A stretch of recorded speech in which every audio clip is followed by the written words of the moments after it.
August 1192. The Mediterranean sun blazing overhead, 700 battered warriors, no horses, no proper armor, just desperation, standing in the shallows, facing 7,000 elite fighters who've just conquered their city. What happens next defies every law of warfare. Even the enemy's own historians couldn't pretend it didn't happen. A king still wearing ship shoes, against 7,000 battle-tested soldiers. The final coastal stronghold of the Crusades about to vanish forever. If this city falls, everything ends. The entire Third Crusade collapses. Christian forces in the Holy Land disappear into history. By this video's end, you'll see how one leader's insane decision didn't just rescue a city. It forged a military myth so legendary that it influenced combat strategy for generations. You're about to discover why enemy generals pleaded with their commander to flee from forces they outnumbered 10 to 1. You'll uncover the tactical brilliance that transformed exhausted swimmers into an unstoppable wave. And you'll witness how captured prisoners without weapons became the turning point. How do men in boat shoes defeat armored cavalry? How does a surprise attack succeed in full daylight? What secret intelligence completely changed this king's plans mid-journey? These questions unlock one of history's most jaw-dropping battlefield triumphs. To grasp this impossible victory, we need to rewind 72 hours. The Third Crusade had hit a wall. 3 brutal years of mutual bloodshed across the Holy Land. Jerusalem captured by Saladin in 1187, sending shockwaves through Christian Europe. Now, in 1192, Crusader forces cling to a thin coastal ribbon, while Muslim armies dominate the heartland. 2 legendary commanders face off. Richard I of England, the Lionheart, medieval Europe's most feared warrior king. Standing 6'5", he towered over contemporaries, always commanding from the front lines. His battle record? Undefeated in major conflicts. His battlefield presence alone could reverse impossible odds. But Richard's desperate. 2 years absent from England. His realm needs him. His coffers are empty. Opposite him, Saladin, the compassionate conqueror who'd unified the Muslim world and reclaimed Jerusalem.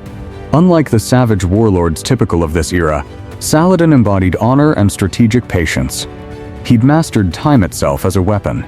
Exhaust the invaders, starve their supplies, let sickness weaken their numbers, then strike. By July 1192, both titans negotiate peace.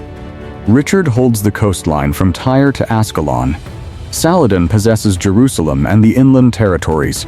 Neither can achieve absolute victory. Richard readies his fleet for home, intending to leave competent leadership behind.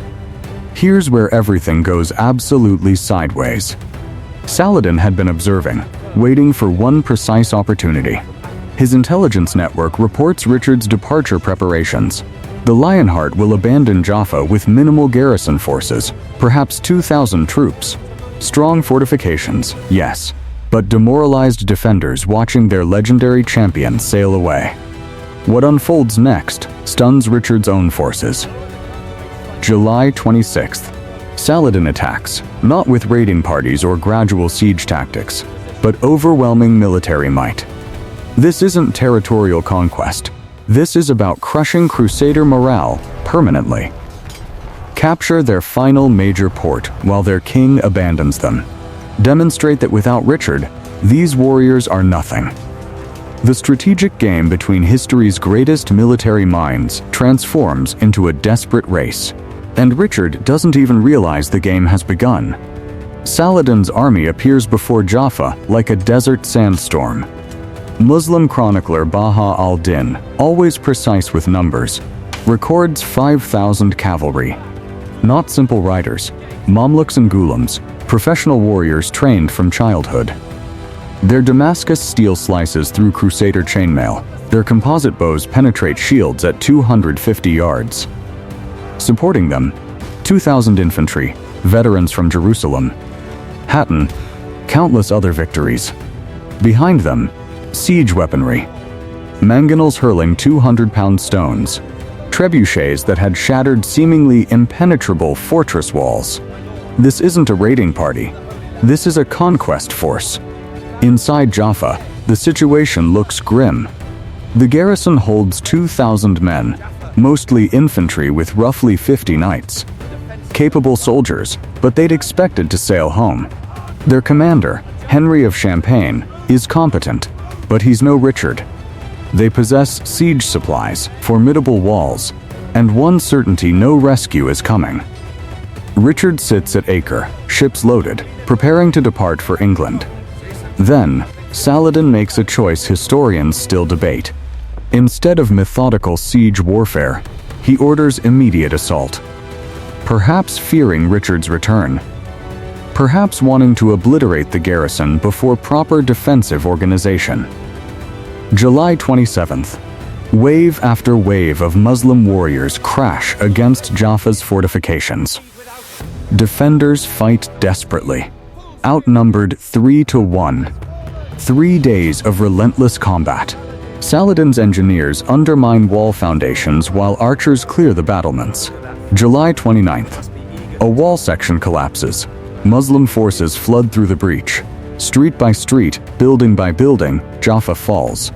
The garrison retreats to the citadel, the final stronghold overlooking the harbor. But the true game-changer isn't the knights. It's something nobody anticipated. As the citadel's last defenders prepare for death, a priest named Hugh makes a desperate choice. Below in the harbor, Saladin's banners already fly over the conquered city. Within hours, perhaps less, the citadel falls. Someone must reach Richard. Someone must attempt the impossible. Hugh strips to undergarments, whispers a prayer, and plunges from the citadel walls into the Mediterranean. The 40-foot drop could prove fatal. Muslim archers fire at the splash, but Hugh strokes into open water, praying divine providence, or Richard's fleet will find him. Meanwhile, Richard sits aboard his flagship 24 miles north at Acre. His cargo holds packed with treasure and voyage supplies. In 48 hours, favorable winds carry him toward Cyprus, then Europe. The English king stands literally hours from abandoning the Holy Land forever. Here's the detail that transforms history. Just as Richard prepares to raise anchor, a lookout spots something in the water. A lone swimmer, nearly dead from exhaustion, waving frantically. They haul Hugh aboard, barely alive. But the priest's message electrifies Richard. Jaffa holds, barely. The citadel still flies your banner, but time is running out. Richard faces an impossible dilemma. His ships are provisioned for sea travel, not combat. He commands only his household knights, 54 men, plus 400 Italian crossbowmen and 250 sailors. Fewer than 800 total against Saladin's thousands. Richard's decision comes instantly. Turn the fleet south. The king who'd spent 2 years trying to depart suddenly burns to return. But this isn't the massive crusader army that conquered Acre. This is a departure fleet converted to a desperate rescue operation. As ships wheel southward, Richard transforms from monarch to battlefield commander. He orders armor unpacked, weapons distributed to sailors, crossbow ammunition inventoried. Every man capable of holding a weapon will fight. The Italian crossbowmen inspect their strings. Their guild weapons outrange Muslim bows by 100 yards. They'll need every advantage. What Muslim chroniclers record next seems almost impossible. July 31st, dawn. Richard's fleet, 15 ships, approaches Jaffa. From the sea, Saladin's green banners are visible on the walls. The harbor teams with Muslim vessels. Any rational commander recognizes futility and retreats. Richard sees opportunity. He orders his crimson flagship forward, alone. The king stands at the bow in partial armor. Chainmail shirt, but no leg protection. Just deck shoes. His advisors beg him to don complete armor. Richard's response reveals tactical brilliance. Speed is our armor today. We hit the beach running or die in the surf. But Richard possesses one advantage Saladin never anticipates. The Muslim army, drunk on victory, is looting the lower city. Discipline, the hallmark of Saladin's forces, has momentarily collapsed. Sentries watch the sea. But who fears 15 ships against 7,000 men? The Red Galley approaches the beach. Another ship follows. Then another. To the sentries, it resembles a negotiation party, perhaps seeking surrender terms for the citadel. The next 30 seconds will determine the Crusade's fate. At 200 yards from shore, Richard gives the order. The crossbowmen unleash a single coordinated volley. 400 bolts darken the sky, catching beach sentries completely unprepared. Before Muslims can react, Richard vaults the ship's rail into waist-deep water. St. George. St. George. The Lionheart's war cry echoes across the water. Behind him, 54 knights plunge into the Mediterranean, their armor's weight threatening to drag them under. They must reach the beach before drowning, or Muslim arrows find them. Then comes the moment that transforms defeat into legend. The 400 Italian crossbowmen wade ashore in practiced formation, firing as they advance. Their bolts outrange Muslim arrows, creating a lethal corridor of covering fire. Behind them, 250 sailors hit the beach with boathooks, axes, anything serving as weapons. In medieval warfare, contested beach landings are considered impossible. The defender's advantage is too overwhelming. But Richard calculated perfectly. Inside Jaffa, hundreds of captured garrison soldiers hear something impossible. Richard's voice. Richard's battle cry. Coming from the sea. In the citadel above, exhausted defenders see the crimson banner approaching the beach. Hope, that most powerful weapon, surges through Christian ranks. What Richard executes next breaks every medieval combat rule. Instead of forming defensive positions on the beach, Richard charges, on foot, in deck shoes, through sand that grabs at every step. His golden banner streams behind as 700 men follow their king straight into a city held by 7,000 enemies. Military tacticians call this suicide. Richard calls it psychology. Saladin's commanders witness something that freezes their blood. From their positions, the beach appears covered with ships, soldiers, banners. The coordinated volleys. The disciplined landing. Surely this is the vanguard of a massive army. Nobody would attack with merely 700 men, would they? The first Muslim soldiers facing Richard's charge are looters, arms full of plunder. They drop everything and flee, screaming warnings. The English king, the Lionheart, returns. Panic is contagious. In narrow streets, fleeing soldiers crash into advancing reinforcements. Commanders can't see the beach, only hear the growing clamor of combat and retreat. The statistics are staggering. In the first 10 minutes, Richard's force covers 400 yards of contested ground. They've breached the outer defense line and reached the city gates, the same gates that took Saladin 3 days to breach. The crossbowmen maintain continuous fire. Their shorter range now becomes an advantage in cramped streets. Richard hits the beach at full sprint, water streaming from his chainmail. Behind him, knights struggle through surf, their 60-pound armor now carrying 25 pounds of seawater. One knight stumbles and goes under. Companions drag him upright, gasping, but the beach itself becomes a weapon. Sand churned by thousands of Muslim horses over 3 days is soft and treacherous. Richard's sailors are accustomed to uncertain footing on wet decks.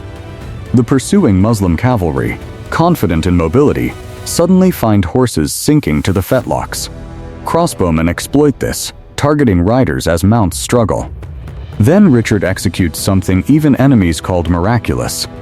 Instead of consolidating on the beach, he presses inland immediately.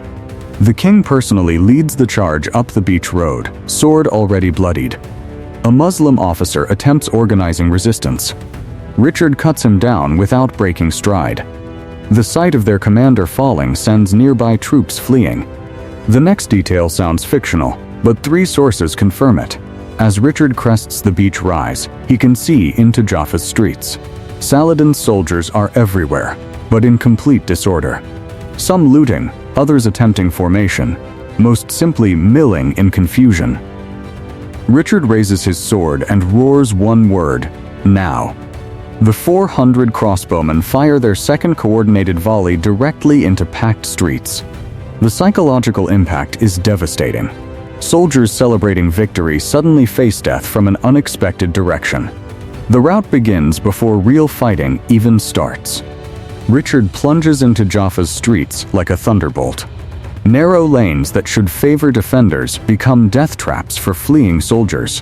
The king fights with controlled fury, every sword stroke calculated to clear the forward path. What follows is less battle, more force of nature. Behind Richard, his 54 knights form a steel wedge. These aren't fresh warriors. They're exhausted men who just wrestled through surf in full armor. But they're also Richard's household guard, Crusader chivalry's elite. In confined streets, their heavy armor and long swords give crushing advantage over lightly equipped looters. But Saladin's greatest mistake is still coming. Muslim commanders attempt rallying their forces at the main square. A squadron of Mamluks, Saladin's finest cavalry, charges down the main street to stem the Crusader advance. In open ground, they would shatter Richard's tired infantry. But streets are clogged with their own fleeing soldiers. The aftermath reveals the true genius of Richard's gamble. The Mamluk charge disintegrates into chaos. Horses rear and scream, unable to maneuver. Crusader crossbowmen firing from doorways and side streets methodically pick off riders. Richard himself wades into the melee, his height and reach allowing strikes against mounted opponents. Within minutes, Saladin's finest unit is reduced to scattered survivors fleeing for their lives. Here's the twist that reframes this entire battle. The Muslim army isn't defeated. It's dissolving. Soldiers who've never actually seen Richard's force assume thousands of Crusaders are flooding the city. Panicked cries of the full English army spread faster than actual combat. Units that could easily overwhelm Richard's 700 instead fight each other to escape through gates. The speed of collapse defies military logic. Richard has been fighting less than 30 minutes. Yet Muslim resistance is evaporating across the entire city. The key is perception, and the prisoners. But then something extraordinary occurs. From cellars and locked buildings throughout Jaffa, captured Crusader soldiers hear Richard's battle cry. Using improvised tools, chair legs, even their chains, they break free. A Muslim chronicler recorded, "The Franks we'd captured became lions, falling upon our men with bare hands." These aren't organized breakouts, but hundreds of individual desperate acts. One prisoner strangles his guard with the very chains binding him. Others set fires, adding smoke and confusion. Most importantly, they swell Richard's numbers, at least in perception. Every escaped prisoner grabbing a Muslim weapon becomes more proof that a massive Crusader army has arrived. Then Saladin makes a decision historians still debate. From his command position on a hill overlooking Jaffa, Saladin can observe the entire battle. His staff urges committing reserves, 3,000 fresh troops who could crush Richard's exhausted force. Instead, the Sultan watches in silence as his army disintegrates. Some historians believe he recognized the battle was psychologically lost. Others suggest unwillingness to risk veterans against what he believed was a larger force. The real answer might be simpler and more profound. Saladin, master strategist, understands when momentum becomes unstoppable. Richard has created a psychological avalanche. Sending more men into those narrow streets would only compound catastrophe. By the second hour, the battle has become one-sided pursuit. Richard's force, impossibly, is driving an army 10 times its size from a fortified city. The mathematics defy belief, but mathematics don't account for panic. The statistics reveal the true scale of collapse. Muslim cavalry trample their own infantry trying to escape through gates. Valuable siege equipment lies abandoned. Soldiers throw away weapons and armor to run faster. The same veterans who conquered Jaffa 3 days earlier now flee from exhausted sailors carrying boat hooks. Richard presses his advantage ruthlessly. Reaching the main gate, he finds it clogged with fleeing soldiers. The king and his knights carve through them like a scythe through wheat. Behind them, Italian crossbowmen maintain deadly accuracy, turning the gate area into a killing ground. But the most decisive moment is still approaching. A group of Muslim commanders attempts one last stand at the eastern gate. If they can hold long enough for their army to escape, then regroup outside walls. Richard sees the danger immediately. Taking a squad of his best knights, he personally leads a flanking charge through side streets. The king bursts into the rear of the Muslim position just as they believe they've stabilized the situation. The sight of Richard, blood-soaked, roaring his battle cry, shatters their resolve. The last organized resistance collapses. The eastern gate becomes another scene of panicked flight as Saladin's army streams into countryside, pursued by Crusader crossbow bolts. High on his hilltop command post, Saladin watches his magnificent army dissolve. Staff officers beg him to intervene. His personal guard of 1,000 Mamluks sits ready, hands on sword hilts, awaiting orders that never come. Let that sink in. The greatest Muslim commander since the Prophet's companions, watching 700 Christians rout 7,000 of his best troops. Yet Saladin makes no move toward his sword. When pressed by generals, he reportedly says, "Allah has willed this Christian madness to succeed. Who are we to contest his design?" But military historians suggest a more practical reason. Saladin spent decades building his reputation and army. One hallmark of great commanders is knowing when not to fight. Richard has created conditions where Muslim defeat is certain, not through numbers or tactics, but through psychological dominance. Committing reserves would only add to the casualty list. Remember that number, 700. As the rout reaches climax, Saladin orders general withdrawal. His banners, visible throughout battle as rallying points, suddenly retreat eastward. The psychological impact is immediate and final. Any soldier still fighting sees their sultan abandoning the field. The trickle of retreat becomes a flood. By the third hour, the impossible has occurred. Richard's 700 control Jaffa. Saladin's 7,000 are scattered across miles of countryside. The beach where Crusaders waded ashore is now littered with abandoned Muslim equipment. The city that took Saladin 3 days to capture has been lost in 3 hours. In less than 60 minutes, the impossible happened. The moment Saladin's banner retreats from the hillside, Jaffa's fate is sealed. Muslim soldiers still in the city, perhaps 500 trapped by Richard's advance, throw down weapons and beg for quarter. Richard, exhausted but merciful, accepts their surrender. The same knights who'd been cutting down fleeing enemies now become prisoner protectors. This is why it matters today. The Citadel defenders, watching from above, can't believe their eyes. 3 hours earlier, they'd been negotiating surrender terms. Now Richard's banner flies over the city gates. The garrison commander later wrote, "We thought it divine vision. Only when we heard the king's voice calling up to us did we believe." The casualty figures defy conventional military wisdom. Richard's force loses 2 knights drowned in the landing, 5 sailors killed in street fighting, total 7 dead. Saladin's army suffers over 700 killed, mostly in panicked flight through gates, hundreds more captured. The mathematical impossibility, 100-to-1 casualty ratio, one of history's most lopsided victories. What Richard does next reveals his humanity. The king collapses on the beach, still in salt-crusted armor. For 6 hours he'd fought without pause, ship to surf to street combat.